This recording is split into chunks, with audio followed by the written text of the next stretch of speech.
For those of you who are looking at books, and especially when I talk about spatially and looking at your resume and things like that, I like this book, 101 Things I Learned in Architecture School.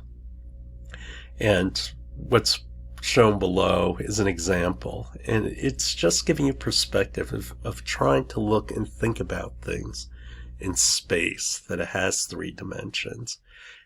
It's not an expensive book, and you can always buy it used. It's even cheaper. The book talks about 3 levels of knowing, and there's simplicity, and that's that you look at it with like an eyes of a child, and you think you know what it is, but you're not aware of the depth. Complexity is the adult view of things, where things are complex and you don't quite understand it. And then there's informed simplicity, and that's where you start to see patterns in things.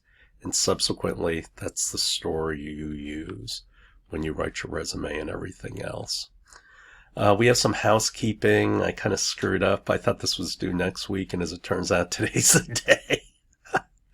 It's the deadline, but it's student evaluation time. For those who have me for other classes, you know I absolutely despise this process. I really do.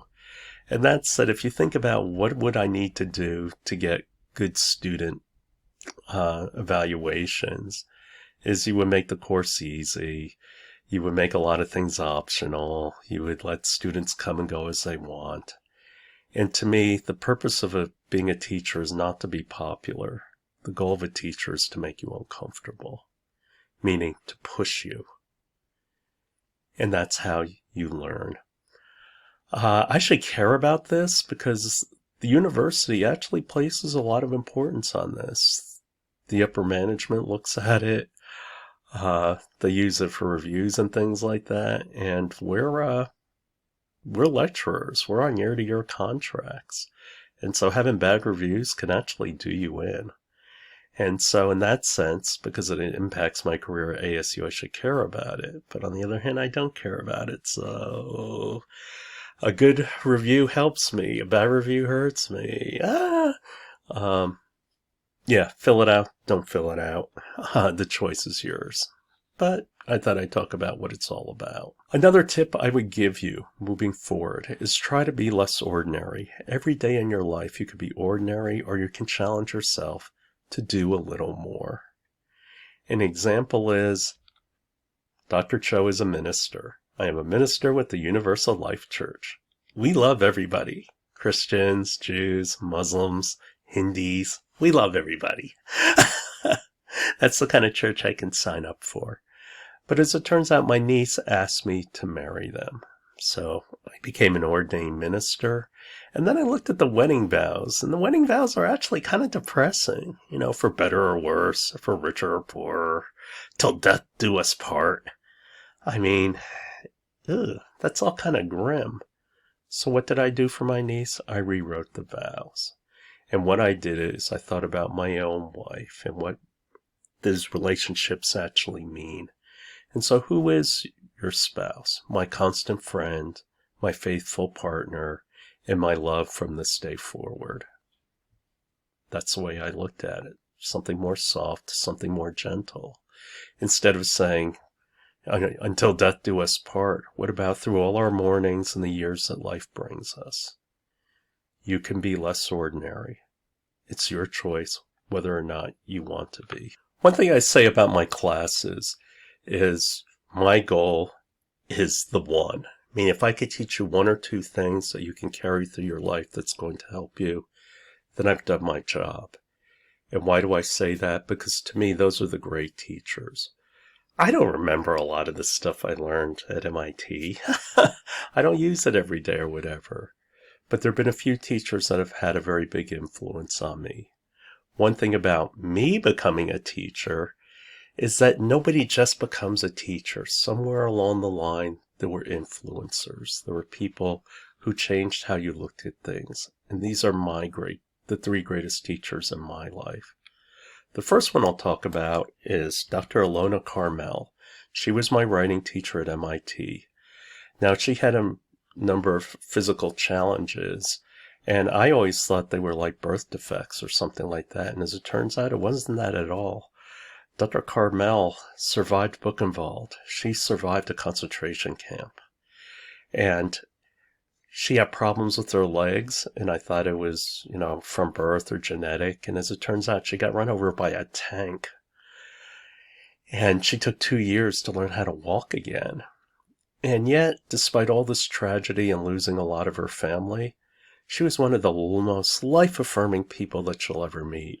One thing I absolutely adored is that at MIT, people didn't like the humanities. So I could go during our office hours and we would just talk and talk and talk. And I spent hours and hours with her. Just such a wonderful woman, just always cheery. She loved MIT students. She loved technology. She loved the world. And we got to know each other pretty well. An example of how we knew each other is there was a blonde in my class that I kind of had a crush on. And she came into her office while we were talking. And I thought I have a pretty good poker face. And then after the gal left, Dr. Carmel, she put her hand on my knee and said, "Dear boy, you know I think the world of you.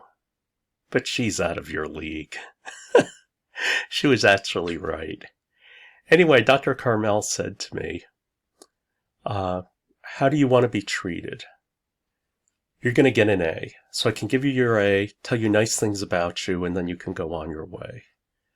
Or I am going to get rough with you, and I'm going to tell you how to get better, and I'm going to tell you everything that you did wrong. So you have a choice. Do you want to feel good or be good? And so she taught me about honesty and integrity of the process of what you learn.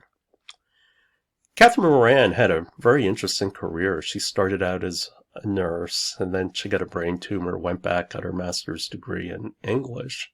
And then she taught high school for 5 years, teaching classes like anatomy and things like that. And then after 5 years of teaching high school students, she figured she had enough and actually went into marketing for a hospital. And I told her, I think I want to go become a university teacher. And she told me, just remember one thing. You don't teach a class, you teach students. This is why I give you a break. This is why, for example, somebody asks me for an extension, I just need 24 hours. I say take 4 days.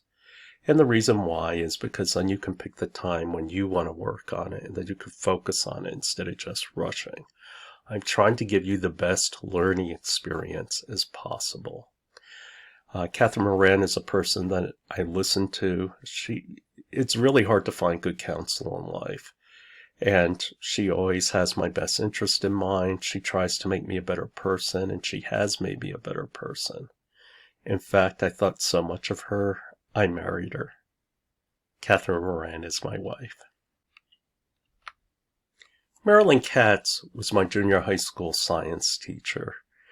And what she did is one lunchtime, she pulled me out of lunch, and it was just me and her talking. And first we just talked about these experiments that I was running. And so here I am, this 13-year-old kid. And then she said to me, I worry about you. Now, Ms. Katz liked to teach biology. And she was telling me about how, from the electron to the universe, how everything was connected. But the greatest joy that we have in life is what we get through people. And what she was afraid with me is that I had a tendency to distance myself from people. Like, for example, during assemblies, while everybody would be like cheering or something like that, I'd be sitting there reading Proust. And she said to me, look, I know you're a smart kid and you're going to go on and do amazing things. But what I really fear for you is that you're going to miss out on life, and you're going to miss out on the joy in life, and that's people. And so being able to be a part of people is such an important part of life. So, keep this in mind. And yeah, inherently, I still don't like people to a large extent. But this is what she taught me. I'm an introvert. It's hard for me to be extroverted. But what I do is I observe and I listen. And because of what she told me, I tend to be very good at it. And to really, really listen to people and see what they're saying. And it's just extraordinary, the stories you get, the things that you see. Just amazement on what creation has to offer. And so these are my great teachers. I had the teacher who taught me how to listen to you, the teacher who taught me to care about you, and the teacher who told me to be honest with you. Those are my influences, and that shapes how I teach today. I hope you find a way to stay together. The thing about, for those of you who choose to be innovators or break new paths, it's actually a very lonely experience because you're the only person. Now for me, I don't really get lonely, and the reason why is being introverted, I can always retreat into my mind and I talk to people. I think it's also called mental illness. But the one thing I do understand is what it means to be alone, where you have nowhere to turn. And that said, and growing up in New Jersey, there was a group of friends I had. We grew up together. And then all of a sudden we lost one, and then you go to a funeral, and then we lose another, and I go to a funeral. And then after a while, by the time I reached 27, I was the last one left. The one thing I had that saved me was my academics. And the thing I've come to appreciate is those people along the way who will help you and watch your back. And so for those of you who have met others in your other courses or whatever, I hope you can find a way to stay together and support each other. And this is a question everybody asks me every semester. Are you going to quit, Dr. Cho? And I do think about it. Every year I think about, should I get out of this game and get into a new game? And actually, this is the biggest reason why I don't. I have 8 grandkids, and I just adore watching them grow up. And the little girl on the right, oh, she's certifiably crazy. She comes running up to me and just punches me and then goes running off laughing. But I just adore her. And she runs up to me yelling grandpa, and it just makes my day. And so this is one of the big reasons why I don't go back. Because one thing I know about when I work, I need to be laser focused, and I tend to ignore the rest of the world. And at this point in my life, this is what makes me happy. And so your career may not be where you find your joy, and that's okay. One thing I like about ASU is ASU, and especially the Poly School, is about teaching. I didn't want to become a research professor. I hated MIT. And the reason why I hated MIT is you can never talk to anybody. I mean, the professors were always so busy. And then they had this wall of grad students outside of them. And then you had to get past them to get to anyone. And it was just difficult. I didn't want that. I wanted to teach. I wanted to talk to students. Subsequently, some of the alumni, I'm still in contact with them. Some have been to my house for dinner. And our relationship doesn't have to end here. It's up to you.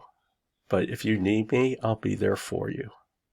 And so I offer a host of many different things that I can share with you. But anyway, Dr. Cho is here for you. And finally, to wrap all this up, one of the most pathetic people on earth are doctoral students. And it's because doctoral students just look at their education as, please, just let me graduate. And this is what happens with doctoral students. They graduate, and then all of a sudden they realize, oh, wait a minute, I got most of my life to live yet. And that's why a lot of doctoral students don't stay at their jobs, because they suddenly realize that they don't know what they're doing. And as you go through school, and I know it's difficult and your lives are difficult, but take some time out to enjoy it. One thing they say about becoming an older person is they say, oh, time moves so quickly, and, you reach the end. And for me, as I've gotten older, time hasn't changed. And the reason why I've always been a person, and I get this from, and I probably learned it from Ms. Katz, is that to observe things and to enjoy it. I enjoy here in Arizona in the fall. I take a moment to stop and look at the sunsets. the beautiful pinks and the oranges and the blues. It's just extraordinary. I take time out when I watch my wife sleep. I have appreciation that she's there, watching my grandchildren sleep, listening to my granddaughter sing. Creation itself. And so, my last comment to all of you is enjoy your ride. You only get to go on it once.